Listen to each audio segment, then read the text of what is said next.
اس وقت یہ ہے کہ اصل نماز یہی ہے، یہ سورہ فاتحہ۔ چنانچہ میں آپ کو حدیث سنا رہا ہوں جو صحیح بخاری میں بھی ہے، صحیح مسلم میں بھی ہے، جامع ترمذی میں بھی ہے، سنن ابی داود میں بھی ہے، سنن نسائی میں بھی ہے، اور بہت سی کتابوں میں موجود ہے۔ اور یہ عن عبادہ بن صامت رضی اللہ تعالی عنہ، حضرت عبادہ بن صامت سے ہے مرفوعا کہ حضور نے فرمایا لا صلاۃ لمن لم یقرأ بفاتحۃ الکتاب، اس شخص کی کوئی نماز نہیں ہے جس نے کہ سورہ فاتحہ کی تلاوت نہیں کی۔ اب اس سے ہمارے ہاں ایک بڑا اختلاف پیدا ہوا، وہ نوٹ کر لیجیے۔ ایک رائے یہ ہے آپ اگر علیحدہ نماز پڑھ رہے ہیں تو ظاہر بات ہے کہ آپ کو ہر رکعت میں خود پڑھنی ہی پڑھنی ہے سورہ فاتحہ۔ جب باجماعت پڑھ رہے ہیں اب کیا شکل ہو؟ امام پڑھ رہا ہے سورہ فاتحہ تو کیا مقتدی کو بھی پڑھنی چاہیے؟ اس حدیث میں جو الفاظ کی شدت ہے اس کی بنا پر رجحان یہ ہوتا ہے کہ یقیناً اس صورت میں ہر شخص کو لا صلاۃ لمن لم یقرأ بفاتحۃ الکتاب، جس نے کہ فاتحہ کی تلاوت نہیں کی، قرات نہیں کی، اس کی کوئی نماز ہی نہیں۔ تو یہ موقف ہے امام شافعی کا، یہی مسلک ہے ہمارے اہل حدیث بھائیوں کا کہ آپ چاہے اکیلے نماز پڑھ رہے ہو، چاہے امام کے پیچھے پڑھ رہے ہو، اور چاہے امام جو ہے وہ جہری رکعت پڑھا رہا ہے اور چاہے سری رکعت پڑھا رہا ہے۔ خاموشی والی رکعت سورہ آپ کو معلوم ہے کہ نماز جو ظہر اور عصر کی ہے تو چاروں رکعتیں جو ہے وہ سری ہیں، مغرب کے اندر آ کر دو جہری ہیں ایک سری ہے، عشاء میں آ کر دو جہری ہیں دو سری ہیں،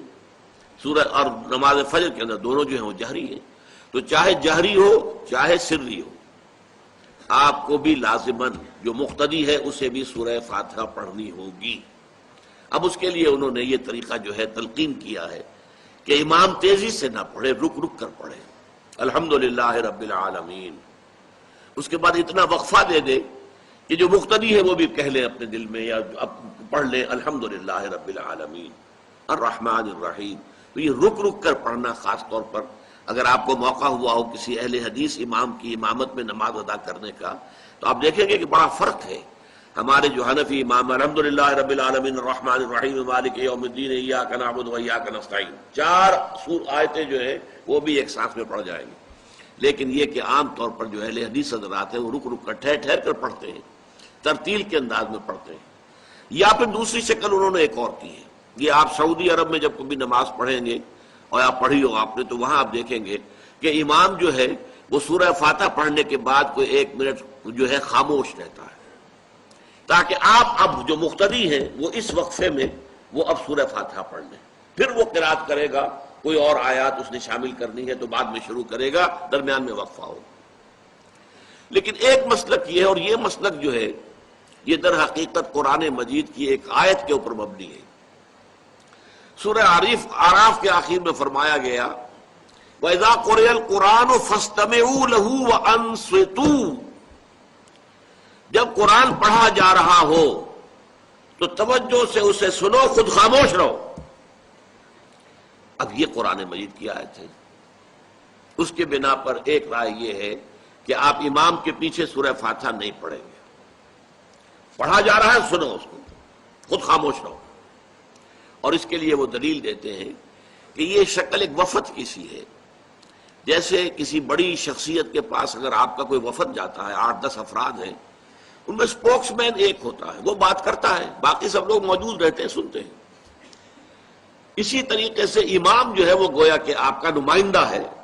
اور وہ پڑھ رہا ہے الحمدللہ رب العالمین الرحمن الرحیم مالک یوم الدین، تو امام کی قرات ہی آپ کی بھی قرات ہو گئی۔ گویا کہ اس آیت سے، اس حدیث سے اختلاف نہیں ہے، اس کی تعبیر سے اختلاف ہے کہ امام کا قرات کر لینا در حقیقت مقتدیوں کی طرف سے بھی قرات ہے۔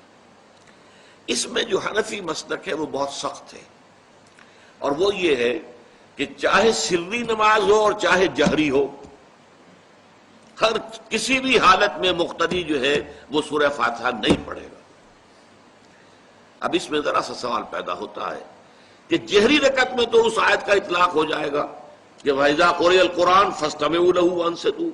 سری میں تو اس آیت کا اطلاق نہیں ہوتا۔ بہرحال یہ مسلک ہے امام شافعی کا، ایک انتہا پر ہے، ہر صورت میں سری ہو یا